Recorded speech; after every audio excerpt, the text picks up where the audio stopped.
नमस्कार। स्वस्थ मस्तिष्क में और स्वस्थ शरीर में जब सब कुछ स्वस्थ होता है तो आप सब कुछ ठीक कर सकते हैं या फिर अपने लक्ष्यों को पा सकते हैं। इसीलिए कहा जाता है कि स्वस्थ शरीर में स्वस्थ मस्तिष्क निवास करता है। अगर आपके शरीर में कोई प्रॉब्लम है या फिर मानसिक तौर पर कोई प्रॉब्लम है तो आप अपने लक्ष्य को नहीं पा सकते। इसीलिए कहा जाता है हेल्थ इज वेल्थ। आपका सेहत भरा रहना बेहद जरूरी है और सेहत भरा रहने के लिए जरूरी है कि आप अपनी सेहत को लेकर जागरूक रहे, अवेयर रहे। और इसीलिए हम हर सप्ताह आपके लिए लेकर आते हैं मैडी टॉक का सीधा प्रसारण। इस शो की खास बात यह है कि इसमें सिर्फ और सिर्फ आपकी सेहत के लिए बातें की जाती है, आपकी सेहत के बारे में बातें की जाती है। आपकी सेहत से जुड़ी कोई समस्या होती है तो उस पर हम बात करते हैं और बात करने के लिए एक खास स्वास्थ्य से रिलेटेड विशेषज्ञ हमारे साथ हर सप्ताह मुखातिब होते हैं। आज हम बात करने वाले हैं एक खास विषय के बारे में। आप देख रहे हैं मैडी टॉक। मैडी टॉक की खास बात यह है कि आपकी सेहत से रिलेटेड जो बात की जाती है उसमें आपकी स्वास्थ्य संबंधी समस्याओं के बारे में बात की जाती है। आज हमारे साथ है डॉक्टर हितेश चौहान। आपका शो में बहुत बहुत स्वागत है सर। Thank you. आज डॉक्टर चौहान हमारे साथ जो बात करने वाले हैं वो बच्चों से रिलेटेड है। वो बच्चे जो पैदा होते हैं तब से लेकर 18 साल की आयु तक के बच्चे, यानी अस्थि रोग बाल विशेषज्ञ। बच्चों में बोन से रिलेटेड जो प्रॉब्लम्स होती हैं उनके बारे में आज हम डॉक्टर साहब से बात करने वाले हैं सीधे तौर पर। जी डॉक्टर साहब। तो नमस्कार। अच्छा, हम जब कॉलर से बात करें उनको नंबर बता देते एक बार। 510995 पर आप कॉल कीजिए और डॉक्टर साहब से सीधे तौर पर बात कीजिएगा। अपने टीवी का वॉल्यूम थोड़ा कम रखिएगा। अच्छा, जिस विषय पर आज हम बात करने वाले हैं ये विषय बहुत गंभीर विषय है, ठीक है ना। बड़े बच्चों में तो ये होता है कि जब किसी तरह का बोन डैमेज होता है या कोई फ्रैक्चर आता है तो वो रिकॉग्नाइज बहुत जल्दी हो जाता है। लेकिन आज हमारी सीढ़ी नवजात बच्चों से शुरू करते हैं। जो बच्चे पैदा होने वाले होते हैं, अगर उनमें किसी तरह का कोई बोन रिलेटेड कॉम्प्लिकेशन है वो कैसे रिकॉग्नाइज होता है? बेसिकली देखिए, पहले तो मैं आपको एक छोटी सी चीज बताना चाहूँगा कि पीडियाट्रिक ऑर्थोपेडिक सर्जरी जो है ये एक अभी इवॉल्विंग स्पेशलिटी है। अच्छा। इसमें हम लोग स्पेशल ट्रेनिंग लेते हैं सिर्फ बच्चों के हड्डी के प्रॉब्लम्स के लिए। इसको हम बहुत सारे भाग में डिवाइड करते हैं, जैसे जन्मजात विकृति, कंजेनाइटल एनोमलीज जिसे कहते हैं। बड़े होने पे जो विकृति होती है वो, फिर उसके बाद में सेरेब्रल पाल्सी एक भाग है उसका। ऐसे करके कुछ पर्टिकुलर डिविजन्स होते हैं जिस पे हम काम करते हैं। स्पेशलाइज हमारा फोकस उसी पे होता है जी। जैसे कि आपने पूछा कि जन्मजात अगर कोई बच्चे को प्रॉब्लम है तो हमें कैसे पता चलेगा, उसके दो तरीके हैं। तो पहला तो तरीका ये है कि जब बच्चा पेट में है तब उसकी सोनोग्राफी की जाए, तब उसमें जन्मजात विकृति का पता चल सकता है। बेसिकली 20 वीक्स पे एनोमली स्कैन किया जाता है। 20 वीक्स पे जब बच्चा पेट में होता है एनोमली स्कैन किया जाता है। उसके अंदर हड्डी छोटी बड़ी, हड्डी शायद गायब हो या और कोई तकलीफ हो तो उसका पता लगाया जा सकता है। बहुत सारी चीजें जो बाहर आने पर सॉल्व की जा सकती है, उसके लिए आप काउंसलिंग कर सकते हैं। मदर को बता सकते हैं कि भाई ये प्रॉब्लम आई है, उसका सॉल्यूशन हो सकता है, और ये प्रॉब्लम आई है, ये बच्चे को आगे जाके बहुत तकलीफ दे सकती है तो इसलिए उसका एबॉर्शन हो सकता है। तो ये सब चीजें अगर 20 वीक्स पे आपको आइडिया आ जाए तो आप उसका सॉल्यूशन निकाल सकते हैं या तो मदर फादर को गाइड कर सकते हैं।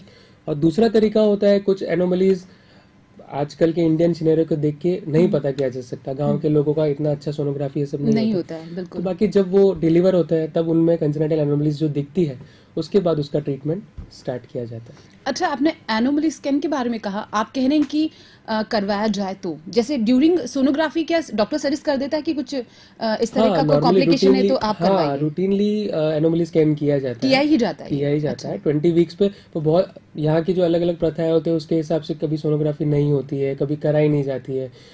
लेडीज डायरेक्ट 7 मंथ्स पे आती है, तो 7 महीने पर अगर वो पता भी चलेगा तो हम उसके लिए कुछ नहीं कर सकते। इसलिए अगर 20 वीक्स पे अगर पता चलता है तो हम उसके लिए अप्रोप्रिएट कदम उठा सकते हैं, उसकी जांच कर सकते हैं। बहुत सारी चीजें ऐसी होती है जो जेनेटिक आती है, वारसागत जो कहते हैं जी। वो सारी चीजों का हम डायग्नोसिस उस समय कर सकते हैं। बहुत सारे टेस्ट हैं जिससे हम बता सकते हैं मदर फादर को कि इससे आगे जाके बच्चे को प्रॉब्लम हो सकती है। It's must be peoples little bit हाँ, इसको एनोमली स्कैन, और ये सब चीजों के लिए होती है रूटीनली।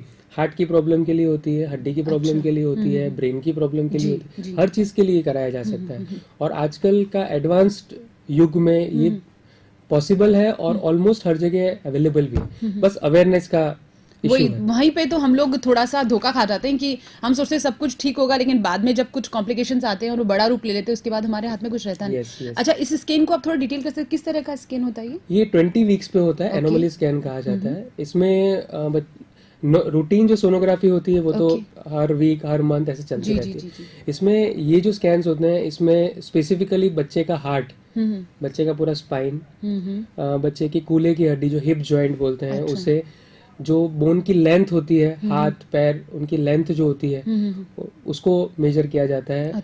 और मदर फादर को अवेयर कराया जाता है कि भाई आपका बच्चा नॉर्मल है या नहीं है, बच्चे का हाथ पैर छोटा है, तो दे गेट प्रिपेयर्ड। वो अपने आप को प्रिपेयर कर लेते हैं कि भाई आगे जाके हमारा बच्चा इस तरह का होने वाला है। और इसके लिए स्पेसिफिकली जैसे बड़ी सिटीज में पहले से ही जो रेडियोलॉजिस्ट होते हैं या गायनेकोलॉजिस्ट होते हैं, वो उसके स्पेसिफिक डॉक्टर के पास उन मदर फादर को भेजते हैं विद स्कैन, और हम उन्हें देखते हैं और उन्हें आगे का प्रॉब्लम समझाते हैं कि ये हो सकता है। क्योंकि नॉर्मली क्या होता है, आजकल आईवीएफ का एज है, आजकल बच्चे बहुत लेट टाइम के बाद पैदा होते हैं, उनमें उन सब में एनोमली स्कैन बहुत मायने रखता है। अगर आप 10 साल बाद में आपका बेबी हो रहा है तो वो बच्चा को प्रॉब्लम होगी, तो उसको वो लोग किस तरह से फेस करेंगे।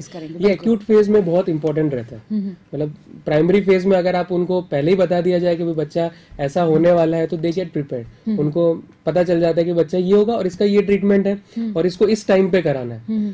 पीडियाट्रिक ऑर्थोपेडिक में सबसे इम्पोर्टेंट होता है टाइम। अगर आप कोई चीज टाइम पे कराते हैं तो उसका ट्रीटमेंट का वॉल्यूम बहुत कम हो जाता है। उसकी सर्जरी हम प्रिवेंट कर सकते हैं, या तो छोटी सर्जरी से उसका ट्रीटमेंट कर सकते हैं, और अगर पहले से किया जाए तो नंबर ऑफ सर्जरीज भी कम कर सकते हैं। बिल्कुल सही है।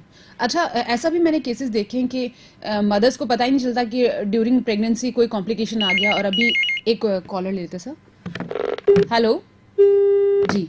अच्छा, अभी मैंने एक केस देखा था हाल ही में कि एक बच्चा है, करीब 5-6 साल का होगा या 4 साल का होगा, उसके दोनों हाथ नहीं है बाय बर्थ। अच्छा। और mother was not aware about that कि सोनोग्राफी में उन्हें कुछ पता ही नहीं चला। तो जब बच्चा हो गया तो क्या उसके बाद ऐसा कुछ ऑपरेशन होता है कि जैसे उसका हाथ ग्रोथ ही नहीं किया है, he have no palms no fingers, तो हाउ इज इट पॉसिबल? या फिर इसमें हाँ उसी तरह से रहा जा सकता है, पर इसमें भी एक अवेयरनेस का इशू है।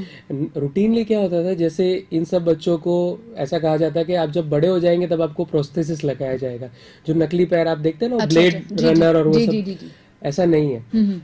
इन बच्चों को जितना जल्दी आप प्रोस्थेसिस से यूज टू कराएंगे, प्रोस्थेसिस मतलब नकली हाथ पैर जो आजकल बहुत अच्छे एडवांस हो गए, अगर आप उनको जितना जल्दी उससे अवेयर कराएंगे उतना जल्दी वो लोग उसको एक्सेप्ट करेंगे, ढाल लेंगे। ब्रेन जो होता है उसमें सब चीजों के सिग्नल होते हैं। अगर आपका हाथ पैर नहीं है, ठीक है, तो ब्रेन को पता चल जाएगा उसका हाथ पैर नहीं है, तो वो प्रोस्थेसिस को एक्सेप्ट नहीं करेंगे अगर आप 5-6 साल या बड़े होने पे यूज करेंगे। Hello hello. हाँ जी सर, आपका स्वागत है हमारे शो में, पूछिए अपना सवाल। हाँ, मैं डॉक्टर से पूछना चाहता हूँ कि बच्चों के फ्रैक्चर और बड़ों के फ्रैक्चर में क्या अंतर होता है? जी, बहुत अच्छा सवाल है। Thank you. देखिए, फ्रैक्चर तो एक ही तरह के होते हैं, पर डिफरेंस ये है कि बच्चा जो होता है उसका ग्रोइंग स्केलेटल बोलते हैं, बच्चे की हड्डियां लंबी हो रही होती है, उसमें कई सारे फ्रैक्चर, जहां से हड्डी लंबी हो रही होती है वहां के फ्रैक्चर होते हैं, कई फ्रैक्चर बीच के फ्रैक्चर होते हैं। तो आप मेरे पास क्यों आएंगे? जी बिल्कुल सही, ठीक है, आप मेरे पास क्यों आएंगे? तो मैं ये कहूंगा कि आप मेरे पास इसलिए आएंगे क्योंकि अगर मैं उसका इलाज करता हूँ या मैं आपको आगे का फ्यूचर बता सकता हूँ। आप सिर्फ अभी एक या 1.5 महीना देख रहे हैं उस बच्चे का, पर मैं उस बच्चे का जब तक वो बड़ा होगा, लंबा होगा, 17 साल का होगा, तब तक का फ्यूचर मुझे थोड़ा सा आइडिया है। इसलिए मैं आपको बता सकता हूँ कि ये फ्रैक्चर यहाँ से हुआ है, अगर इसका ट्रीटमेंट इस तरह से करेंगे तो ये ग्रोथ कर ग्रोथ कर सकता है। या तो बाई चांस कुछ फ्रैक्चर ऐसे होते हैं जिसमें ग्रोथ अरेस्ट आएगा ही, ग्रोथ अरेस्ट मतलब वो हड्डी का प्रॉब्लम हो गई, तो हम उस समय उसका इलाज करके आपको बता सकते हैं कि भाई आपको इस फ्रैक्चर के लिए हर 6 महीने में हमको दिखाना है, तो हम उसका जो आगे की जाने वाली प्रॉब्लम्स है उसको भी आगे जाके सॉल्व कर पाएंगे। पर ऐसा होता है कई बार मिस इंटरप्रेट हो जाता है, या कहीं दूसरे डॉक्टर्स के पास करा के आ जाते हैं, तो उन लोगों का आइडिया ही नहीं होता है, फिर वो 5 साल बाद टेढ़ा मेढ़ा पैर लेके आते हैं, तब उन्हें हमें ट्रीट करना पड़ता है। तो इसकी जगह अगर हमें पहले से ही पता होगा तो आप हमेशा अवेयर रहेंगे। जैसे एनोमली स्कैन है, आपको पता है तो आप अवेयर हैं। जैसे हड्डी के वहां फ्रैक्चर हो तो आप अवेयर हैं, तो आपको पता है कि भाई यहाँ से फ्रैक्चर हुआ है, इसमें आगे जाके प्रॉब्लम हो सकती है, मुझे डॉक्टर को बार बार दिखाना है। और कोई भी प्रॉब्लम पता होगा तो क्यों छुपाएगा, वो हमेशा उसका ट्रीटमेंट लेने के लिए अग्रसर रहेगा। जी। अच्छा, मेरा एक और सवाल है, जब बच्चे पैदा होते हैं और उसके बाद थोड़ा बड़े होते हैं तो पैर छोटे और बड़े होते हैं। yes. कभी कभी चाल ढाल से ही रिकॉग्नाइज होता है कि भाई इनके है ना हाथ पैर है जो ऐसा लग रहा है कि थोड़े उनकी लेंथ में फर्क है। yes, ये कॉम्प्लिकेशन क्यों होता है और कैसे इसको ट्रीट किया जा सकता है? इसके 3-4 अलग अलग रीजंस हैं। बेसिकली सबसे कॉमन रीजन जो है वो कूल्हे की हड्डी बाहर निकल जाना, जिसको हम डेवलपमेंटल हिप डिसलोकेशन बोलते हैं।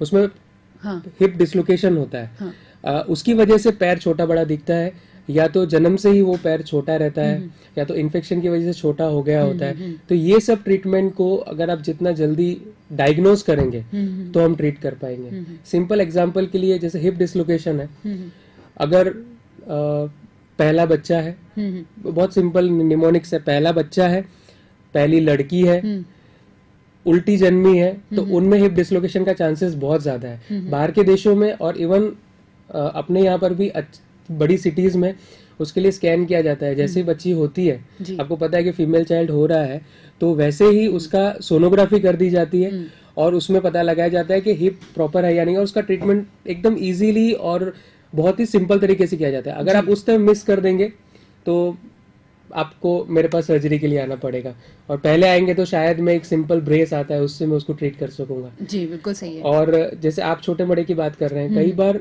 जन्म से ही पूरा हाफ शरीर जो होता है, मुंह हो गया, हाथ हो गया, पैर हो गया, वो छोटे होते हैं। ठीक है, तो बहुत टाइम आइडिया नहीं आता है। कई बार बच्चे ऐसे ही पास थ्रू होते रहते इस स्टेज से, और बड़े होकर उनको पता चलता है 7-8 साल की उम्र में कि मेरा पैर छोटा है, बड़ा है। हाँ, बिल्कुल। तो उनको साइकोलॉजिकली बहुत इफेक्ट पड़ता है। जी जी जी। तो बेसिकली उनको पता होगा कि मुझे ये प्रॉब्लम है, और अपन उसका 10 इयर्स के 8 इयर्स पे ट्रीटमेंट कर देंगे। जी जी। तो जब तक वो स्केलेटल मैच्योरिटी, मतलब जब तक उनकी हाइट बढ़ना बंद नहीं होती, तब तक हम उसको सेम लेवल पर लाके रख सकते हैं। अच्छा। उसका ट्रीटमेंट करके उन दोनों पैर को सेम कर सकते हैं। अच्छा, ऐसा ट्रीटमेंट है? यस यस, पॉसिबल है। हाँ, बिल्कुल। और आजकल अगर आपके पास ग्रोथ है, बच्चे की ग्रोथ बाकी है, तो बिना हड्डी काटे एक स्पेशल ग्रोथ मॉड्यूलेशन करके हम कहते हैं उसे, जिसमें हम एक स्मॉल प्लेट का यूज करते हैं। उससे हम बहुत ज्यादा टेढ़ी मेढ़ी हड्डियां, हाथ का मतलब पैर का छोटा बड़ा होना, उसे बहुत इजीली ट्रीट कर सकते हैं, जिसमें बच्चे का ऑपरेशन के हफ्ते भर बाद में ही बच्चा खेलने लग जाता है। और यही चीज आप अगर ग्रोथ के बाद में लेके आएंगे तो पूरा हड्डी काट के बहुत बड़ा मतलब ऑपरेशन करके बच्चे को 2 महीने का रेस्ट दे के, और उसके बाद हमें उसका ट्रीटमेंट पॉसिबल होगा। लेकिन कहीं ना कहीं ये बात तो बिल्कुल फैक्ट है कि बच्चा जब पैदा होता है तब उसकी ग्रोथ का मतलब उसमें सामर्थ्य है, उसमें ताकत है, या ग्रोथ एक ऐसा प्रोसेस है कि उसमें अगर उससे कोई घाव होता है या किसी भी तरह का फ्रैक्चर, वो रिकवर हो सकता है बजाय ज्यादा एज में। तो it's very must for new birth babies की, उनके लिए आप पेरेंट्स को अवेयर रहना चाहिए कि इस तरह का कोई भी प्रॉब्लम हो तो आप थोड़ा ध्यान रखें ताकि टाइम पर उसका इलाज हो सके। अच्छा, जब बच्चा डिलीवर होने वाला होता है, या फिर सिजेरियन हो या फिर वो नॉर्मल डिलीवरी हो, उस वक्त भी ड्यूरिंग दैट टाइम अगर बच्चे को कोई फ्रैक्चर हो जाए, खुदा ना खास्ता डॉक्टर के थ्रू कोई मिस्टेक हो जाए या कोई ऐसी मिस्टेक हो जाए कि बच्चे को फ्रैक्चर हो जाए, जैसे हम सिर की बात कर लेते हैं, ब्रेन की, जब डिलीवरी हो रही होती है तो तब ऐसा कुछ कॉम्प्लिकेशन आता है उससे रिलेटेड की कुछ ऐसा प्रॉब्लम? इसमें मैं आपको एक स्पेशल पॉइंट कहना चाहूंगा। बेसिकली जब भी बच्चा डिलीवर होता है तो सबसे पहला एम कोई भी गायनेकोलॉजिस्ट का या किसी भी डॉक्टर का ये होता है कि हमें बच्चे को बचाना है। बिल्कुल सही। ठीक है, इसलिए कई बार जैसे हम कई बार कह देते हैं डॉक्टर की गलती है, ये है, पर आप उस कंडीशन को सोचिए कि विद इन 30 सेकेंड्स बच्चा डिलीवर होता है जी। और अगर आप 5 सेकेंड भी वेस्ट करते हैं तो बच्चे का ब्रेन डैमेज होने के चांसेस रहते हैं जी। तो उस समय बच्चे को बाहर निकालना सबसे ज्यादा इम्पोर्टेंट है जी। ठीक है, और उस समय बाहर निकलते समय अगर बच्चादानी छोटी है या जो पेल्विस कहते हैं वो प्रॉपर नहीं है तो हमें खींच के बाहर निकालना पड़ता है जी। जी। किसी भी कंडीशन में हमें बच्चा लाइव चाहिए। बच्चा डिलीवर हो रहा है, 9 महीना माँ ने रखा है, तो उसको बच्चा जीवित चाहिए, प्रेफरेंस बच्चे को दी जाती है। उस समय पॉसिबल है कि खींचते समय यहाँ पे क्लेविकल जो कॉलर बोन हम कहते हैं उसका फ्रैक्चर हो सकता है, या यूमरस का फ्रैक्चर हो सकता है, फीमर का, पैर का भी फ्रैक्चर हो सकता है। तो ये सब का ट्रीटमेंट बहुत अच्छा और बहुत सिंपल तरीके से हम लोग कर सकते हैं। अगर प्रॉपर टाइम पे ट्रीटमेंट शुरू किया जाए तो कोई प्रॉब्लम नहीं रहती। ठीक है, मेन चीज है डायग्नोसिस। इसमें एक चीज जो है, जब कई बार ऐसी डिलीवरीज डिफिकल्ट होती है या बहुत लंबी चल जाती है तो कई बार नस की प्रॉब्लम भी हो जाती है बच्चों को। अच्छा। जिसे हम ऑब्स पाल्सी कहते हैं। ये हाथ पूरा ऐसे ही रखता है बच्चा, कम हाथ हिलाता है। तो वो प्रॉब्लम का भी अगर प्रॉपर टाइम पे डायग्नोसिस हो जाए और पता चल जाए कि भाई इतना ज्यादा डैमेज हुआ है, डैमेज की डिग्री हमें पता चल जाए तो हम मदर फादर को प्रोग्नोस्टिकेट कर सकते हैं या उन्हें बता सकते हैं कि फ्यूचर में आपको ये प्रॉब्लम आ सकती है या ये बच्चा इतना ठीक हो जाएगा, आपको इस तरह की एक्सरसाइजेस पहले दिन से आपको घर पे करानी है। तो वो सब चीजें बहुत important.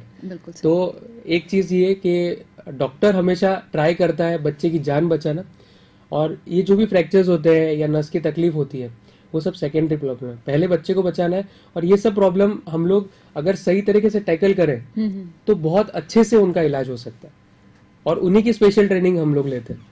Paediatric orthopaedic specialised focus हमारा सिर्फ बच्चों पे इसीलिए रहता है क्योंकि जो भी मिस हो जाता है उससे उस चीज को हम पकड़ लें और फिर उसका अर्ली से अर्ली ट्रीटमेंट करें। डॉक्टर को इसीलिए भगवान नहीं कहा जाता है। कहीं ना कहीं डॉक्टर हमारी जिंदगियों के लिए भगवान के तौर पर ही काम करते हैं।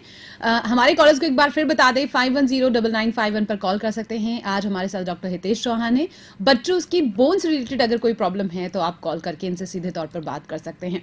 अच्छा, मेरा एक सवाल आपसे और है, जब छोटे बच्चे पैदा होते हैं उसके बाद वो अपनी गर्दन को संभाल नहीं पाते, that time we are very conscious about that कि हम इनकी गर्दन को संभाल के रखें। उस दौरान कभी कोई ऐसा फैक्टर हो जाए जो एज अ मदर भी हम रिकॉग्नाइज नहीं कर पाते, हमें पता ही नहीं चलता, क्योंकि जो बर्थ लेते हैं बच्चे वो वैसे ही बहुत रोते हैं, तो उस वक्त कैसे डायग्नोज कर पाएंगे कि ऐसे कोई छोटा सा भी कोई फैक्टर हो गया या ऐसे कोई ऐसी प्रॉब्लम हो गई? ऐसा कुछ है? बच्चे बहुत स्मार्ट होते हैं, छोटे बच्चे भी। सबसे इम्पोर्टेंट है बच्चे बहुत स्मार्ट होते हैं जी। अगर आपका बच्चा हाथ नहीं हिला रहा है, पैर नहीं हिला रहा है, ओके, तो ऑब्वियसली उसको कोई प्रॉब्लम है। उसको हम हमारी भाषा में बहुत अच्छा सूडो पैरालिसिस तो आपने सुना ही होगा कि पूरा पैरालिसिस।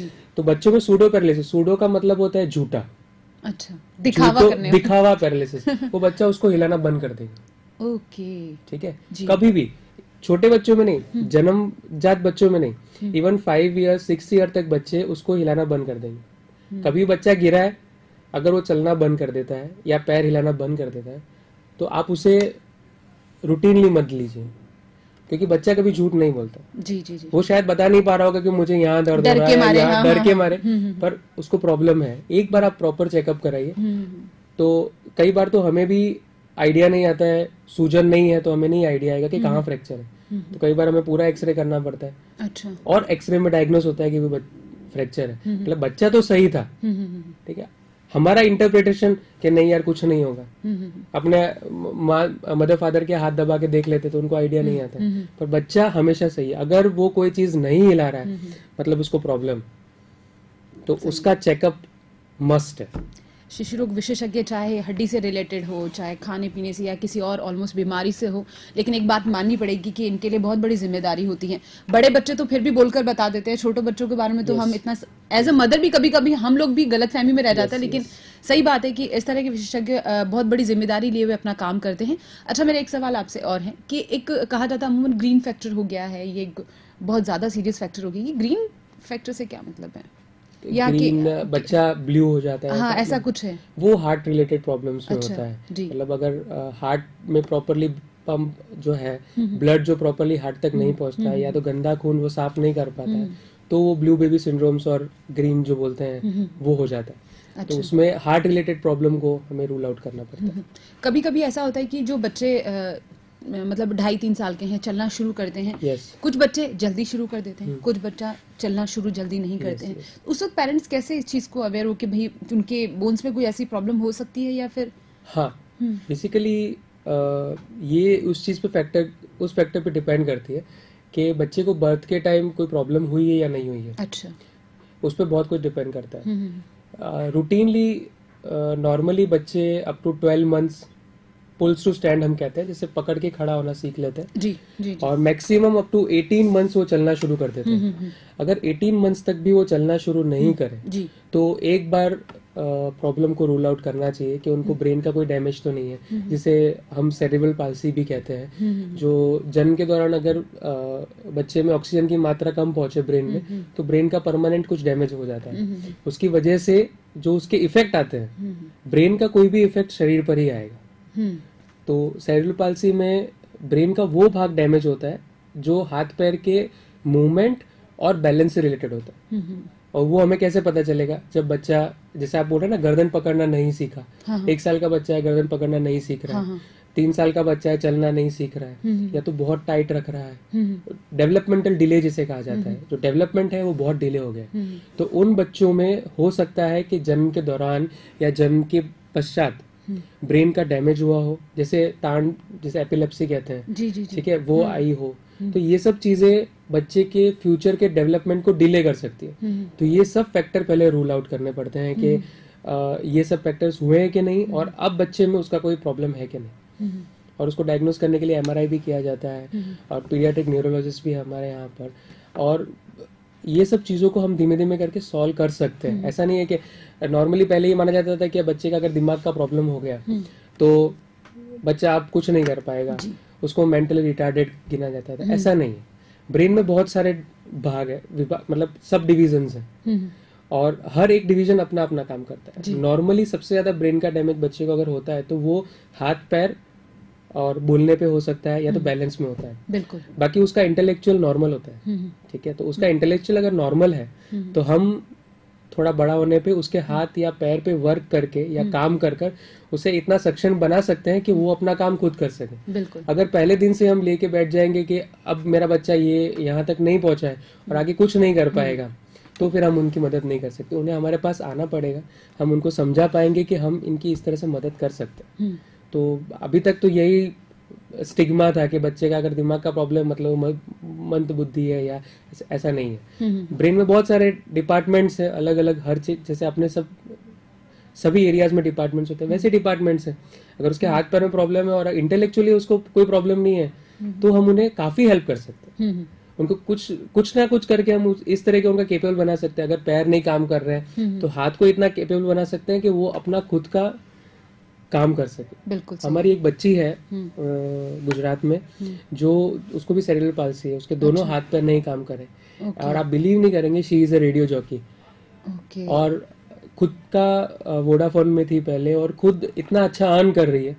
उसके मदर फादर ने कभी सोचा नहीं था, जस्ट बिकॉज कि वो थोड़े एजुकेटेड थे, वो डॉक्टर के पास ले गए, सही टाइम पे उसका ट्रीटमेंट हुआ, और आज वो लड़की वहां तक है। इसलिए हम हेल्प कर सकते हैं, पर वो चीज हमें पता होनी चाहिए। वो हमारे पास आएगा तो ही हम उसका हेल्प करते हैं। एक डॉक्टर हर किसी के दरवाजे पर जाकर हर तरह का इलाज कर पाए, ये तो पॉसिबल नहीं है। तो that time you should be aware, should be your parents aware that time. एक कॉल लेते हैं। हेलो हेलो जी। अच्छा, मेरा एक सवाल आपसे और भी है कि आपने कहा 18 साल तक के बच्चों के फ्रैक्चर्स होते हैं। 206 हड्डियां होती है, जहां तक मुझे yes. 206 हड्डियां हैं। ऐसे कौन से फैक्टर्स हैं जो बहुत ज्यादा कॉम्प्लिकेटेड होते हैं, या उसको लेकर बहुत ज्यादा सीरियस होना पड़ेगा, कि उन्हें बहुत ज्यादा ध्यान रखना पड़ता है? एक कॉलर आ गया है। हेलो हेलो जी। बच्चों में मेनली ऐसे फ्रैक्चर्स जिनकी वजह से आगे प्रॉब्लम हो सकती है, उनमें सबसे ज्यादा इम्पोर्टेंट है एल्बो का फ्रैक्चर। अच्छा। और सबसे ज्यादा कॉमन भी। एल्बो के फ्रैक्चर्स अगर प्रॉपर्ली ट्रीट ना किए जाए जी, तो उसकी वजह से काफी प्रॉब्लम हो सकती है। अभी मैंने एक बच्ची का ऑपरेशन किया था जिसका फ्रैक्चर 6 साल पहले हुआ था, और वो जुड़ा नहीं, और पूरा के पूरा हाथ इस तरह से टेढ़ा हो गया। तो एल्बो के फ्रैक्चर्स होते हैं, रिस्ट के फ्रैक्चर्स और घुटने के फ्रैक्चर्स। ये 3 फ्रैक्चर्स कॉमन है, जिसमें अगर प्रॉपर्ली ट्रीट किया जाए तो बहुत अच्छे रिजल्ट्स है, और अगर प्रॉपर्ली ट्रीट नहीं किया जाए तो आगे जाके बहुत सारी प्रॉब्लम्स रह सकती है। और जो अनकॉमन है, बच्चों में इतना ज्यादा कॉमन नहीं है, कूल्हे की हड्डी, उसका भी फ्रैक्चर्स होते हैं। उनका भी अगर प्रॉपर्ली ट्रीट कर लिया जाए सही टाइम पे, तो उनका काफी अच्छा रिजल्ट आ सकता है। अच्छा, इससे एक रिलेट में आपको बात पूछना चाहती थी। जब सपोज किसी को रिस्ट का फ्रैक्चर हो गया, या फिर कूल्हे का हो गया, या फिर कोहनी का हो गया, हम जब डॉक्टर्स के पास जाते हैं, कभी कभी ऐसा भी होता है कि प्लास्टर जो किया जाता है उसे करते वक्त या तो फिर हॉस्पिटल की तरफ से ध्यान नहीं दिया जाता, या फिर हमारी हाथ रखने की पोजीशन या जो भी है वो ढंग से नहीं होती, क्योंकि जब प्लास्टर खुलता है कभी कभी वो कॉम्प्लिकेशन वैसे जैसा भी आपने कहा हड्डी नहीं जुड़ी है दोबारा होता है, तो उसका क्या ध्यान रखना चाहिए, किस तरह से? बेसिकली जब भी एक डिक्टम है, जब भी जैसे ही हम ऑर्थोपेडिक हम सीखते हैं तो पहला जो सीख हमें ये दी जाती है कि जब भी आप प्लास्टर करें तो प्लास्टर केयर कहते हैं हमें। तो जब भी बच्चे को प्लास्टर किया जाता है, कोई भी डॉक्टर होगा ऑर्थोपेडिक सर्जन, वो उसे ये हिदायत देगा कि आपको बच्चे को उंगली अपने आप हिलानी है, ठीक है, हाथ को एलिवेटेड रखना है। अगर आप नीचे झुका ऐसे नीचे की तरफ हाथ रहेगा या बच्चा अपने आप उंगली नहीं हिला रहा है या तो माँ बाप ने प्रॉपर ध्यान नहीं दिया तो उसमें सूजन आ जाती है, ठीक है। और कभी कभार क्या होता है कि बच्चे एक बार उनका पेन गया, प्लास्टर देने के बाद क्या फ्रैक्चर का मूवमेंट नहीं होता है, हड्डी हिलती नहीं है तो उनका दर्द चला जाता है। तो वो उसमें अगर प्रॉपर प्लास्टर केयर नहीं रखे और प्लास्टर टूट जाए तो प्रॉब्लम हो सकती है। तो जब भी बच्चा अगर बोल रहा है, जैसे मैंने आपको कहा बच्चे बहुत स्मार्ट होते हैं, अगर वो बच्चा हाथ नहीं हिला रहा है या आपको लग रहा है कि उसके हाथ में सूजन है, बहुत रो रहा है, दवाई दे दी नहीं रो रहा है, तुरंत डॉक्टर के पास जाइए, क्योंकि आप अगर इस स्टेज पे उसे नहीं पकड़ेंगे तो जिंदगी भर की उसकी हाथ की या पैर की नसें बंद हो सकती। तो काफी बार हमारे पास बच्चे आते हैं पूरा हाथ सूजा हुआ रहता है और माँ बाप बोल रहे हैं हाँ ये 3 दिन से रो रहा था और हमें लगा कि फ्रैक्चर है उसकी वजह से रो रहा है, पर ऐसा नहीं है। बच्चे अगर आपको इंडिकेट कर रहे हैं तो आपको उसी समय डॉक्टर के पास जाना जरूरी है, क्योंकि तभी डॉक्टर को पता चलेगा। डॉक्टर ने हर एक पेशेंट को एडमिट करना पॉसिबल नहीं, ओपीडी पेशेंट को एडमिट नहीं कर सकते, तो ऑब्वियसली डॉक्टर आपको 1 घंटे बाद में या आधे घंटे बाद में घर भेज देगा। पर हमेशा वो ये कहे बोले उंगली हिलाना है, हाथ ऊंचा रखना है। बाई चांस अगर नहीं कहे तो मैं यहाँ पे कह देता हूँ कि आपको इस तरह से करना है। और कभी भी बच्चा कुछ भी कंप्लेन कर रहा है आप उसको ओवरलुक मत करिए, किसी भी तरीके की कंप्लेन आप तुरंत डॉक्टर के पास लेके जाइए, आप उससे पूछिए, आपको आइडिया नहीं आएगा कि क्या प्रॉब्लम, कितनी ग्रेव प्रॉब्लम हो सकती है। मैंने देखे हैं, इसलिए मैं मतलब बहुत ही इमोशनल होकर बोल रहा हूँ कि बहुत बार बच्चे कंप्लेन करते हैं और हम उन्हें ओवरलुक कर देते हैं, तो काफी प्रॉब्लम्स रह जाती है। आज हमारे साथ स्टूडियो में है डॉक्टर हितेश चौहान। आज हम बच्चों के बारे में बात कर रहे हैं, उनकी बोन्स रिलेटेड प्रॉब्लम्स के बारे में बात कर रहे हैं। हमारा नंबर है 51009451, इस पर आप कॉल कर सकते हैं। लेकिन फिलहाल शो में हो चला है वक्त एक छोटे से ब्रेक का। इस ब्रेक के बाद डॉक्टर हितेश चौहान से बातें जारी रहेगी। आप देखते रहिए 24 न्यूज़ प्लस।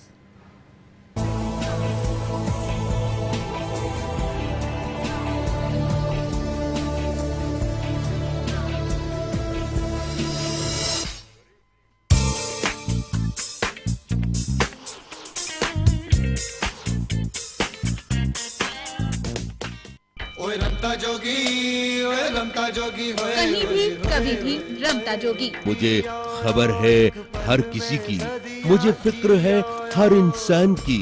ओए रमता जोगी, ओए रमता जोगी, हर सोमवार रात 8:30 बजे बॉलीवुड का ताजा तरीन हाल, सितारों की दुनिया। शुक्रवार रात 9 बजे।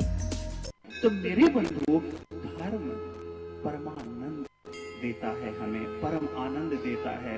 धर्म हमें विवेकाधिष्ठित बुद्धि ही, इस विवेक रूपी बुद्धि रूपी ब्रह्मा से जन्म है बुद्धि। बुद्धि के देवता कौन है? ब्रह्मा।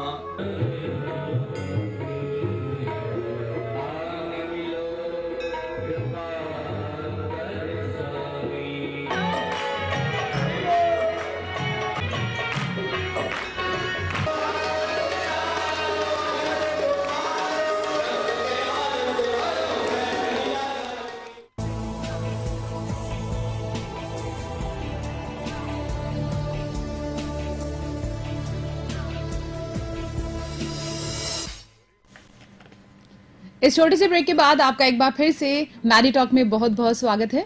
आज हम बात कर रहे हैं बच्चों की बोन से रिलेटेड प्रॉब्लम्स के बारे में, और इसीलिए आज हमारे साथ स्टूडियो में है डॉक्टर हितेश चौहान। पता है सर, आज आपको बच्चे बहुत लाइक कर रहे होंगे। पूछे क्यों? आपने 3 बार तो कॉम्प्लीमेंट दे दिया, बच्चे बहुत स्मार्ट होते हैं। आप पहले डॉक्टर हैं जिन्होंने कॉम्प्लीमेंट को लाइव सीधे तौर पर दिया हमारे स्टूडियो में। इसके लिए बच्चों की तरफ से मैं आपको थैंक यू बोल देती हूँ। अच्छा, आज हम बहुत सीरियस मैटर के बारे में बात कर रहे हैं। मेरा एक सवाल आपसे और है, जब 3-4 साल के बच्चे होते हैं घर पे, चाहे खेल रहे हों या कभी हम उन्हें गोद में उठाते हैं, तो उनकी बोन्स अपने जॉइंट को छोड़ के हट जाती है, जिसको एक तरह से आम लैंग्वेज Fold हाथ elbow, उतरना या पैर fold, उतरना yes, कहते हैं, yes. वो क्या है? बेसिकली वो शेप की वजह से होता है। जैसे जैसे जैसे बच्चा बड़ा होगा वैसे उसका शेप चेंज हो जाएगा। तो हाथ उतरना, जैसे फेसबुक पे भी बहुत एड्स आ रहा है कि आपको बच्चे को किस तरह से पकड़ना चाहिए। तो कई बार क्या होता है, ट्रैक्शन इंजरी कहते हैं, मतलब खींचने की वजह से इंजरी। अगर आपने बच्चे को यहाँ से पकड़ लिया और उसको खींच लिया, तो यहाँ पर एक बोन होती है, रेडियल हेड जिसे कहते हैं। अच्छा। वो सबलक्सेट, मतलब वो अपनी जगह से बाहर निकल जाता है। तो उसकी वजह से बच्चा हाथ हिलाना बंद कर देगा और वो किसी भी चीज के लिए हाथ उठा के उसको पकड़ने की कोशिश नहीं करेगा।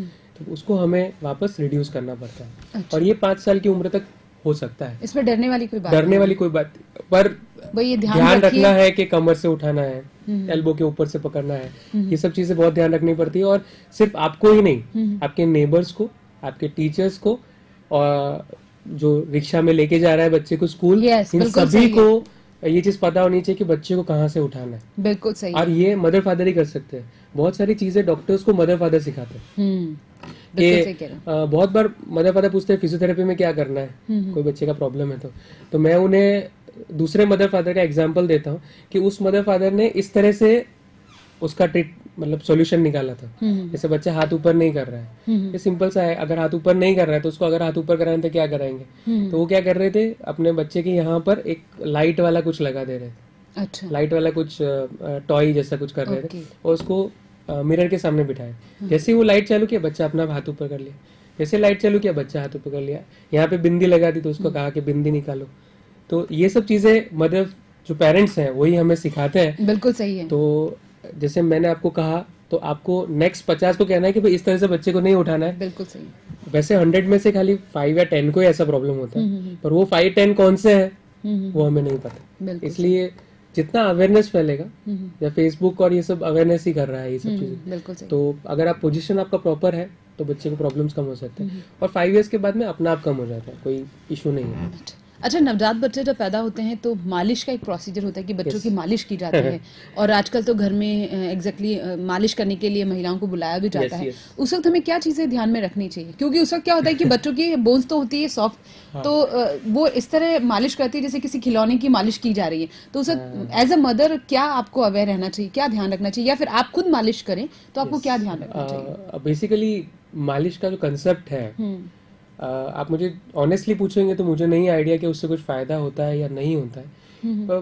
आप ऐसा कह सकते हैं कि ब्लड फ्लो अगर इंक्रीज होगा तो मसल, अगर खून का दबाव बढ़ेगा तो मसल का ग्रोथ और वो सब ऐसा कुछ बोल सकते हैं, पर अभी तक कोई प्रूवन फैक्ट नहीं कि उससे कुछ फायदा। जैसे मेरी बेटी का ही नहीं किया है हमने, उसका कभी मालिश नहीं हुआ है, सही टाइम पे चलने लग गई, सब कुछ कर रही है। मुझे यही पूछता है कि मालिश करें, मैंने बोला मैंने तो मेरी बच्ची का नहीं किया है, तो मैं आपको बता नहीं सकता कि उसको कुछ फायदा है या नहीं। पर 2-3 चीजें जो आपको ध्यान रखनी चाहिए मालिश के समय।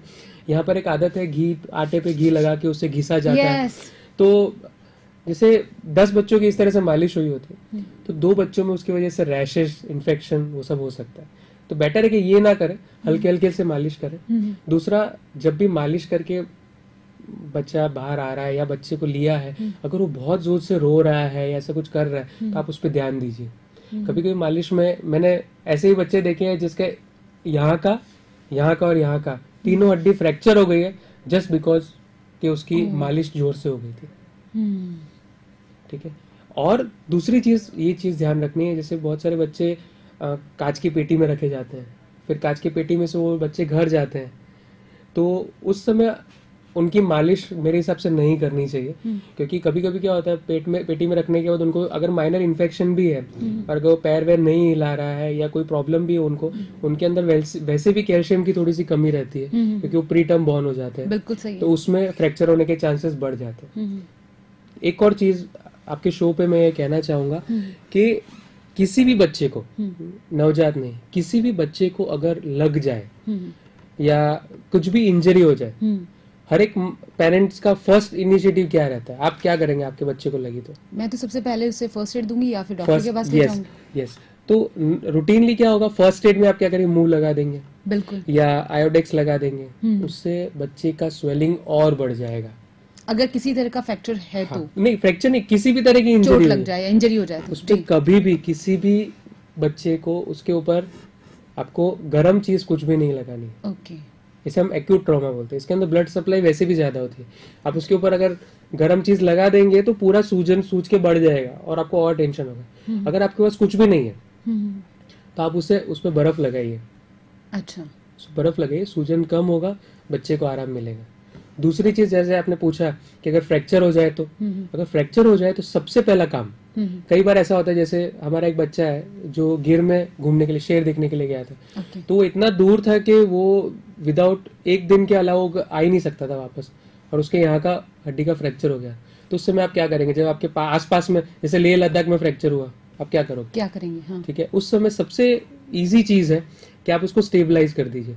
स्टेबलाइज का मतलब कोई भी पुट्ठा हो जाए या कुछ भी, इवन न्यूज़पेपर का 4 फोल्ड करके उसको बांध दीजिए, मूव ना करे। जैसे मूवमेंट बंद होगा वैसे ही, और हल्के से, बिल्कुल कस के नहीं, एकदम हल्के से आप बांध दीजिए। उसका मूवमेंट कम होगा, थोड़ा स्वेलिंग कम हो जाएगा, उसको आप पेन किलर उसके वेट के हिसाब से दे सकते हैं। तो आपका एक प्राइमरी ट्रीटमेंट आप खुद कर सकते हैं जब तक कि आप सही जगह पे ना पहुंच जाए। मतलब प्राइमरी ट्रीटमेंट अगर देखा जाए, अगर 6 किलोमीटर 8 किलोमीटर में भी डॉक्टर है तो आप उस वक्त भी अगर ये उपचार दें, प्राथमिक उपचार दें, तो बहुत अच्छा है, बच्चों को काफी रिलीफ मिल जाएगा। और दूसरी चीज, एक तो ये इमोबिलाइजेशन, दूसरी चीज मालिश, मलम, तेल, ये कुछ भी नहीं करें।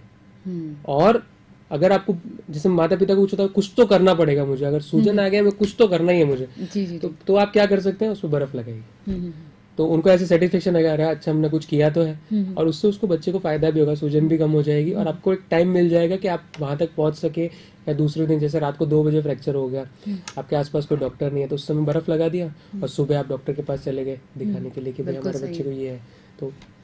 तो ये बड़ों में भी अप्लाई करता है। कभी भी लगी है तो आप गर्म कुछ मत कीजिए, लगी है तो आप बर्फ लगाइए और अप्रोप्रिएट डॉक्टर के पास आप जा सकते हैं। और कभी कभी ना हम लोग ये जस्टिफाई नहीं कर पाते कि मोच लगी है कि किसी तरह का फ्रैक्चर है, यहाँ पे भी हम लोग धोखा खा जाते हैं।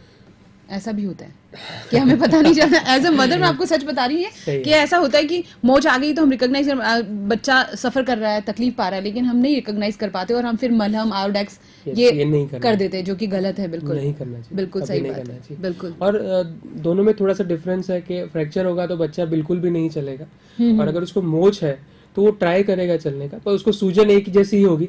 माइनर फ्रैक्चर्स में भी बच्चे काफी बार चल लेते हैं, तो मैं ये नहीं कह सकता कि ये फ्रैक्चर या मोच में कोई डिफरेंस है। स्मार्ट होते हैं ना। मोच में या फ्रैक्चर में कुछ डिफरेंस है जी, पर बेटर है कि आप उसको एक बार डायग्नोसिस मिल जाए तो बेटर है। यस हमेशा। अच्छा, मेरा एक और सवाल आपसे है कि आपने कहा कि घुटने के फ्रैक्चर्स जो होते हैं वो भी बहुत सीरियस होते हैं। यस।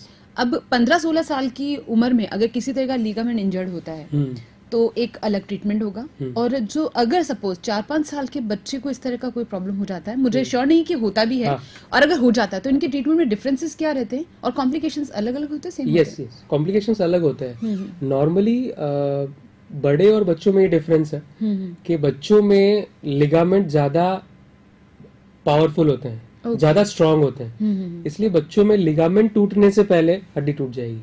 अच्छा, ओके, ठीक है जी। इसलिए नॉर्मली बच्चों में लिगामेंट इंजरी नहीं आती नहीं। उससे पहले ऐसा नहीं है नहीं आती है, आती है। चांसेस कम रहते हैं। आजकल जिस तरह का स्पोर्ट्स कल्चर अपने सोसाइटी में आ रहा है, हमने बहुत सारे बच्चे देखे हैं जिनके लिगामेंट इंजरी है, एक्सर्शन की वजह से प्रॉब्लम्स है जी। ठीक है, तो बच्चों में नॉर्मली आप जैसे 4-5 साल का कहेंगे तो 4-5 साल में लिगामेंट इंजरी होने के चांसेस बहुत कम रहते हैं। चलिए बढ़ा देते हैं 7 साल 8 साल। 7 साल में हो सकता है, और इसका भी इलाज है जी।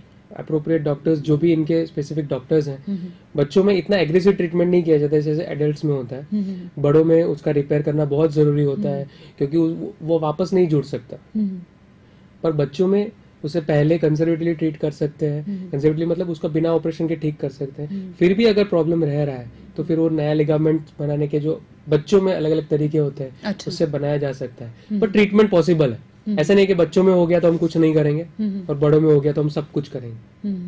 तो आजकल के एडवांस, मतलब जितना एडवांसमेंट हो रहा है, जितना एडल्ट के लिए हो रहा है, उतना ही बच्चों के लिए भी हो रहा है। आप ऐसा नहीं बोल सकते कि अगर आपके पास कोई बच्चा टेढ़ा हाथ लेके आया तो आप उसे ये नहीं कहेंगे तू 17-18 साल पे आ, तेरा ट्रीटमेंट कर दूंगा। जी बिल्कुल बिल्कुल सही। आपको वो ट्रीटमेंट उस समय ही उसको करना पड़ेगा, आप उसको डिले नहीं कर सकते। आपके पास अवेलेबल है ट्रीटमेंट, अगर आपके पास डॉक्टर अच्छा अवेलेबल है, आप अगर वो ट्रीटमेंट जानते हैं तो आपको ट्रीटमेंट करना ही है। आपको डिले नहीं करना है कि 17-18 साल पे, 17-18 साल पे चीजें बहुत चेंज हो जाती है। तब तक इतने साल तक अगर वो बिना लिगामेंट के चलेगा या टेढ़ा हाथ या टेढ़ा पैर लेके चलेगा तो उसका नी जॉइंट का पूरा मैकेनिक जो है वो पूरा की पूरा मैकेनिक खत्म हो जाएगा। और जैसे आप बड़े पे कहते हैं ना कि घुटने घिस गए, ग्रीस चला गया, तो आप सोचिए कि आप इतने 60 साल की उम्र पे जो हो रहा है बिल्कुल वही अगर 15 साल के उम्र के बच्चे में होगा तो उसका जॉइंट कितना चलेगा। जब उसका मेन काम करने का या वर्क करने का, खुद के लिए काम करने का टाइम आएगा 20-30 साल की उम्र में, उसका घुटना जवाब दे देगा। तो इन चीजों को बिल्कुल नेग्लेक्ट नहीं करना चाहिए। काफी होता है कि थोड़ा सा ही तो टेढ़ा है, उनको नहीं पता है कि ये बाद में कितना प्रॉब्लम लेकर आएगा। इसलिए एक बार कंसल्टेशन करना, अगर आपको डॉक्टर पसंद नहीं आ रहा डॉक्टर चेंज कर लीजिए जी, पर आप उसका ट्रीटमेंट कर, अगर आप एक डॉक्टर ने आपको कहा है कि भी उसका ट्रीटमेंट कराना चाहिए तो एक बार आप दूसरी सलाह लीजिए। बिल्कुल सही। फिर सीधा आप 5 साल बाद आएंगे कि मेरे बच्चे को ये प्रॉब्लम है, तो हम उसका शायद उतना ज्यादा अच्छा रिजल्ट नहीं दे पाएंगे और तब तक बहुत कुछ डैमेज हो चुका होगा अंदर, जिसको वो इरिवर्सिबल डैमेज है।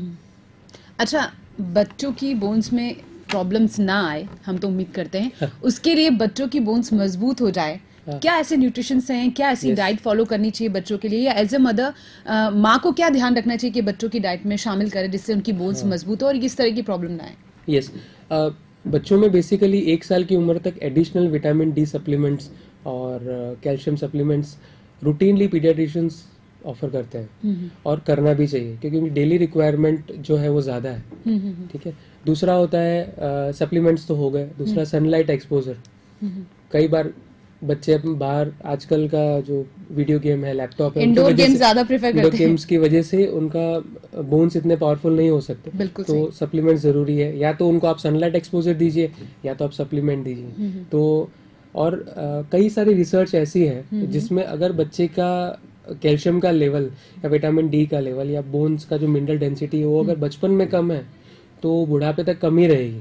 अच्छा, ठीक है, तो आपको उस समय विटामिन D3 ये सब प्रॉपर लेवल्स मेंटेन करके रखना पड़ता है। इसलिए प्रॉपर सप्लीमेंट्स कई बार डॉक्टर्स देते हैं तो पेशेंट्स ऐसा सोचता है कि क्या बार बार इतनी सारी दवाइयाँ दे दी है, तो 6 महीने से बच्चा दवाई ले रहा है, पर उस समय उसकी रिक्वायरमेंट है इसलिए वो देना जरूरी है। इसलिए उसको ये देंगे तो आगे जाके डेंसिटी अच्छी रहेगी और लंबे टाइम तक वो चल पाएगा। अच्छा, सनलाइट एक्सपोजर जो आप कह रहे हैं वो उसके लिए बेस्ट टाइम कौन सा है? रूटीनली हम लोग पर डे 1 आवर कहते हैं और पर डे 1 आवर दिन का या सुबह का कभी भी दे सकते हैं। सुबह का समय थोड़ा कंफर्टेबल रहता है बच्चों के लिए, और सबसे इम्पोर्टेंट है कि आप पूरा फुल स्लीव्स का शर्ट पहना के मस्त ग्लव्स पहना के ऐसे नहीं कर सकते, आपको उसको बॉडी एक्सपोज होनी चाहिए। तो बनियान, वेस्ट या अंडरगारमेंट्स में उसको एक्सपोजर होना चाहिए। आप पूरा फुल शर्ट पहना के उसको बाहर 3 घंटे भी धूप में रख देंगे तो कोई फायदा नहीं, स्किन को डायरेक्ट सनलाइट मिलेगी तो ही वो, तो इसलिए छोटे बच्चों को बाहर, जब बड़े बच्चा होता है तो उसको बाहर रखा जाता है। तो ये सब जो पुरानी प्रथा है वो किसी हद तक सही है, मतलब पूरी तो सही नहीं कहूंगा पर किसी हद तक सही, और मानना भी चाहिए। सनलाइट एक्सपोजर बहुत इंपॉर्टेंट। हम लोगों को भी जो पूरे दिन एसी में ऐसी इस तरह से बैठे रहते हैं, अब्रॉड्स में जैसे बीचेस पे लोग सनबाथ लेते हैं तो इसके पीछे कोई ना कोई हेल्दी रीजन है, तभी तो ये होता है। बिल्कुल सही। अच्छा, मेरा एक सवाल आपसे ये है कि अभी हमने सप्लीमेंट की बात की कि सप्लीमेंट दिए जाते हैं, 1 साल की उम्र बताई शायद आपने। हाँ, 1 साल तक की उम्र ये डॉक्टर सजेस्ट करते हैं प्रिस्क्रिप्शन में। अच्छा, अगर 10-11 साल का बच्चा है और आजकल तो टीवी पर ऐसे भी ऐड आते हैं विटामिन डी के सोर्स के लिए, ऐसे सप्लीमेंट्स दिखाते हैं जिनमें ये कहीं मेंशन नहीं होता कि आप प्रिस्क्राइब होके लीजिए। जिस तरह ऐड दिखाया जाता है कि मतलब आपकी चॉइस है, if you want to take you can take it, तो क्या वो किस हद तक नुकसान कर सकता है? एक्सेसिव नुकसान कर सकता है, कोई भी चीज की अति है तो उससे नुकसान हो सकता है। बिकॉज क्योंकि बिना प्रिस्क्रिप्शन तो किसी भी तरह का सप्लीमेंट उसमें हमेशा लिखा रहता है, हमेशा लिखा रहेगा कि आपको उस डॉक्टर से कंसल्ट करके फिर ही लेना है।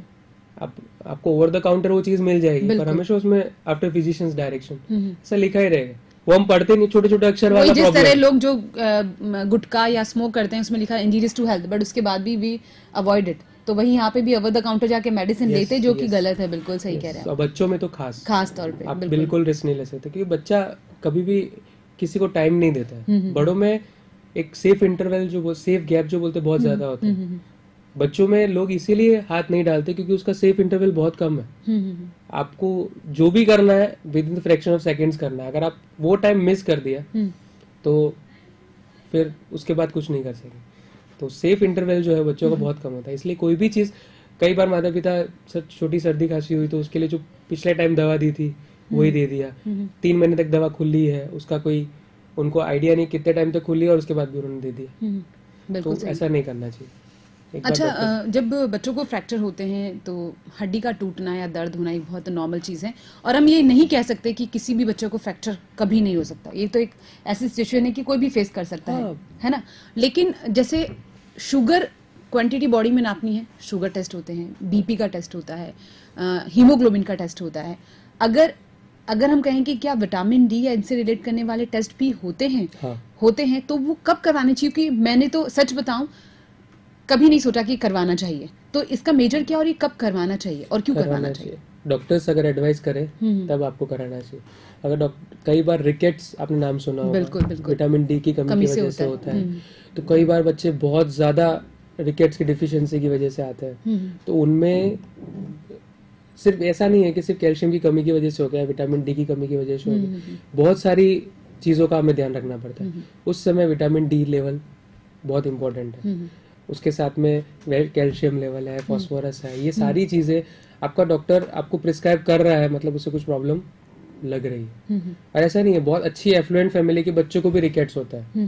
तो ऐसा नहीं है कि सिर्फ गरीब बच्चों में रिकेट्स हुआ या जो बाहर नहीं जा सकते उनमें रिकेट्स हुआ, अच्छी फैमिलीज में हो सकता है।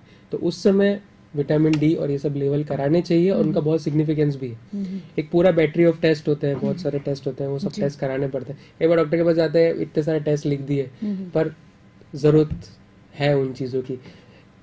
और दूसरी जरूरत इसलिए है कि अगर ये टेस्ट आज कराए हमने उसका ट्रीटमेंट चालू कर दिया, दवाएं ले ली, तो 3 महीने बाद में उसमें कुछ फर्क पड़ा है या नहीं हुआ है, एक्सरेज भी हम वापस रिपीट कराते हैं देखने के लिए कि हमने जो दवाई दी वो काम कर रही है या नहीं कर रही।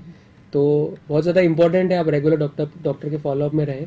अगर वो टेस्ट कह रहा है तो आप, अगर आपको कंफ्यूजन है तो आप वापस पूछ लीजिए। आप ऐसा मत करिए कि हम नहीं कराएंगे अपनी मर्जी से, आप उससे पूछ लीजिए कि कराना चाहिए हमें टेस्ट।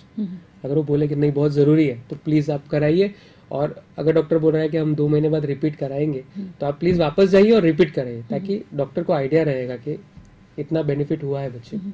अच्छा, अगर बच्चा कोई कंप्लेन ही नहीं करता कि उसे कोई प्रॉब्लम नहीं, लेकिन क्या जेन्युइन अगर मैं ये चाहूँ कि भाई मुझे अपने बेटे का विटामिन डी का लेवल चेक करवाना चाहिए कि वो कितना फिट है, उसकी बोन्स कितनी सही है, क्या इसके लिए जाकर टेस्ट करवा सकते हैं या इट नॉट मस्ट? करवा सकते हैं, पर मैं एडवाइस नहीं करूँगा। अच्छा, क्योंकि इतना ज़्यादा स्पेसिफिक नहीं है कि आप करवा दिया, अगर कम आया तो टेंशन होगा, पर जरूरी नहीं है कि बोन्स में इतना ही कम हो। अच्छा। उसके लिए उससे रिलेशन से बहुत सारे टेस्ट होते हैं। अच्छा, सिर्फ विटामिन डी लेवल ही इंपॉर्टेंट नहीं, ओके, बहुत सारी चीजें हैं जो कोरिलेट करती हैं। बिल्कुल बिल्कुल। अगर आप एक विटामिन डी बोल देंगे तो लेबोरेटरी में हो जाएगा, ठीक है। अच्छा, पर सिर्फ विटामिन डी कम आने से कुछ फर्क नहीं पड़ता। उसके साथ कैल्शियम लेवल है, फॉस्फोरस लेवल है, बहुत सारी चीजें इंपॉर्टेंट है। नहीं, अगर जैसे मैं चाहूँ कि भाई मैं अपने बच्चे का एक टेस्ट करवाना चाहती हूँ कि इसकी बोन्स कितनी हेल्दी है या कितना स्ट्रांग है ये, तो उसके लिए जेन्युइन अगर मैं डॉक्टर के पास जाकर बोलूँ तो मुझे क्या पूछना चाहिए डॉक्टर से कि भाई मेरे को कौन सा टेस्ट करवाना है, क्या प्रेफर? अगर आपका बच्चा हेल्दी है, कोई प्रॉब्लम है ही कोई प्रॉब्लम नहीं है, बट फिर भी मैं अवेयरनेस तो की फिर आप वजह सिर्फ से डॉक्टर से मिलने के लिए जाइए। अच्छा, ऐसा कुछ मस्ट नहीं मतलब? इसके लिए कोई मस्त नहीं है। डॉक्टर क्लिनिकली चेक करके आपको बता सकता है कि बच्चे को आगे के टेस्ट की जरूरत है या नहीं। काफी बार अपन ओवर रिएक्ट कर रहे हैं चीजों को, सिचुएशन को देख के, एड्स देख के, पर ओवर रिएक्ट करने की जरूरत नहीं है। डॉक्टर ने अगर आपको कहा है कि नहीं आपके बच्चे का लुक, हाइट, वेट, सब उसका ठीक है, पुरानी हिस्ट्री देख के सब सही है, कोई जरूरत आपको कुछ कराने की जरूरत। अच्छा, डाइट शेड्यूल में क्या डाइट में बच्चों को मेंशन करना चाहिए जिससे उनको इतने भी न्यूट्रिशन से, चाहे फास्फोरस है, विटामिन डी है, ये कवर हो जाए? एक दिन का डाइट ऐसा क्या आइडियल डाइट होना चाहिए? आइडियल डाइट दूध की बनावट जितनी भी है, हरी पनीर हो गया, बटर, मक्खन, हरी सब्जियां हो गया, दूध, दही, जो भी रूटीन में हम खाते हैं उससे बच्चे की, दालें, प्रोटीन, जो रूटीन आपकी डाइट है अगर बच्चा ले रहा है तो मोस्ट ऑफ द टाइम उसको कोई प्रॉब्लम नहीं होती। अच्छा, ऐसे भी बच्चे देखे हैं जिनकी बोन्स इतनी फ्लेक्सिबल होती है कि वो कहीं भी मूव करवा देते हैं, तो उसमें पेरेंट्स को ज्यादा वरिड होने की जरूरत नहीं है? नहीं, मेरे पास बहुत सारे बच्चे आते हैं जिसका पैर ऐसे रख रहा है, पूरा जिम्नास्टिक की तरह मूव कर रहा है। तो रूटीनली 5 to 7% पॉपुलेशन इस तरह की होती है जिनके बच्चों के जॉइंट बहुत फ्लेक्सिबल रहते हैं। तो वो नॉर्मल है, फिजियोलॉजिकल है, भगवान ने उसे दिया है, गिफ्ट है, तो इतना फिक्र दे कैन यूटिलाइज इट। अच्छा, एक मेरा बहुत गंभीर सवाल है, आजकल के बच्चे, ये मेरा आखिरी सवाल आप सब बहुत गंभीर है और बच्चे भी सुनेंगे, कि फास्ट फूड जो है उसकी हैबिट इतनी ज्यादा बच्चों में कि ओबेसिटी को फेस कर रहे हैं, छोटे छोटे बच्चे ही मोटे हो रहे हैं और अपनी फिजिक कहीं ना कहीं डिस्टर्ब कर रहे हैं।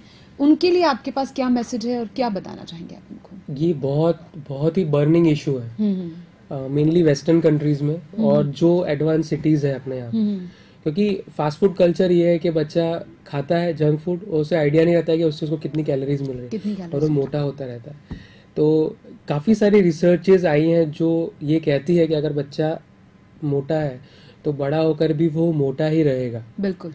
इसलिए बच्चे को पहले से ही फिजिक मेंटेन करना बहुत ज़रूरी है, और सिर्फ हार्ट की नहीं, बड़े होके सिर्फ हार्ट की या ऐसी कोई बीमारी नहीं, बच्चों में भी अगर बहुत ज्यादा वजन है तो एक तो हार्मोनल प्रॉब्लम्स हो सकती है, दूसरी कि बहुत ज्यादा वजन की वजह से बच्चों की कूल्हे की हड्डी जो कहते हैं वो पूरी कूल्हे की हड्डी खिसक सकती है, क्योंकि उसी पे सारा वेट आता है, उसी पे सारा वेट आता है, कूल्हे की हड्डी खिसक सकती है, जिसकी बहुत ही बड़ी सर्जरीज है। बिल्कुल बिल्कुल, उसे भी हम कर सकते हैं पर बहुत बड़ी सर्जरीज। आप क्यों अपने बच्चे को उस कगार तक लेके जा रहे हैं जब आप उसको वेट कंट्रोल करके, और बेसिकली मोटापा, जो बच्चों का जो मोटापा है उसका ट्रीटमेंट बच्चों को कम खिलाना नहीं है।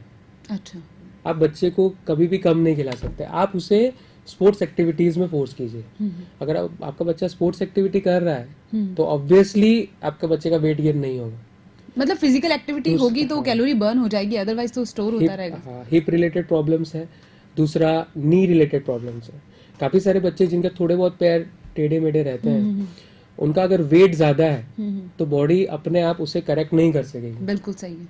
और वो डिफॉर्मिटीज बढ़ती ही जाएगी। बिल्कुल बिल्कुल। और बहुत ही बर्निंग इशू है। हमारे पास ऐसे ही बच्चे हैं जिनका रूटीनली ऑपरेशन नहीं होना चाहिए 5 साल की उम्र में, उनका वेट इतना ज्यादा है कि हम 6 महीने रुकने के बाद वो जो डिफॉर्मिटी है वो इतना एग्रेसिवली इंक्रीज होती है कि आपके पास कोई ऑप्शन ही नहीं रहता। बिल्कुल सही है। 3-5 साल के बच्चे हैं और 25 केजीज, 30 केजीज, 40 केजीज के बच्चे आपके पास आ रहे हैं। 15 साल का बच्चा है 105 केजीज का आपके पास आ रहा है, तो आप क्या कहेंगे? आप क्या कर सकते हैं? और अगर उसके पास उसको प्रॉब्लम हो गई, हिप की प्रॉब्लम हो गई, नी की प्रॉब्लम हो गई, हमें उसके लिए सर्जरी करनी पड़ी, तो उसकी एक्टिविटीज और रिस्ट्रिक्ट हो जाएगी, फिर और मोटा होगा। तो ये एक सर्कल है। इस सर्कल को जब तक आप ब्रेक नहीं करेंगे तब तक बच्चा उसमें उलझता ही जाएगा।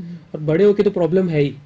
अभी हम सब जानते हैं कि मोटापे की वजह से तकलीफ है, तो जितनी तकलीफ बड़ों को है उतनी ही तकलीफ बच्चों को है। पर अभी घी नहीं खा रहा है, ये नहीं खा रहा है, मोटा नहीं हो रहा है, ये सब आप छोड़ दीजिए। फर्क एक ही है कि बड़ों को खुद का ध्यान रखना पड़ता है, बच्चों का ध्यान बड़ों को रखना पड़ता है। तो इसलिए थोड़ा पेरेंट्स को और घर के बड़ों को। और एक बार बच्चे ने कह दिया मेरा पेट भर गया तो फोर्स मत कीजिए ना। और माँ का दिल तो होता है कि नहीं एक रोटी। फोर्स मत कीजिए। बिल्कुल सही बात है। Let them have their own time. उनको उनका काम करने दीजिए। भूख लगेगी अपना आप आ जाएगा और बच्चा भूखा नहीं रहेगा। कहने का मतलब वही है कि जितना फिजिकल एक्टिविटी करे, अच्छा खाए, तो वो बहुत अच्छा है। आज आप स्टूडियो में आए, बच्चों के बारे में बात की, उनकी बोन्स रिलेटेड समस्याओं के बारे में बात की। स्टूडियो में आने के लिए बहुत बहुत शुक्रिया सर। Thank you. आज हमारे साथ डॉक्टर हितेश चौहान थे। बच्चों की बोन्स रिलेटेड समस्याओं के बारे में हमने बात की और ये जानने की कोशिश की कि ये प्रॉब्लम्स क्यों होती है और इन प्रॉब्लम्स का समाधान क्या है। खास तौर पर ध्यान देने लायक बात यही है कि बच्चों को फिजिकल एक्टिविटीज करनी चाहिए, हेल्दी खाना खाना चाहिए, और जो नवजात बच्चे हैं उनकी माताओं को, उनके पिताओं को ये ध्यान रखना चाहिए कि उनका पालन पोषण कैसे करना है। किसी भी छोटी सी प्रॉब्लम को बड़ा होने से बचाने के लिए बेहद जरूरी है कि आप जागरूक रहें और ध्यान रखें कि बच्चों को क्या प्रॉब्लम्स हो रही है, फिर उन्हें कभी भी किसी भी तरह की शारीरिक जो समस्याएं हैं उनसे जूझना नहीं पड़ेगा। खुश रहिए, दूसरों को भी खुश रखिए, अपने आसपास सफाई रखिए। अगला सप्ताह एक बार फिर हम हाजिर होंगे नए डॉक्टर, नए विषय के साथ। आप देखते रहिए 24 न्यूज़ प्लस।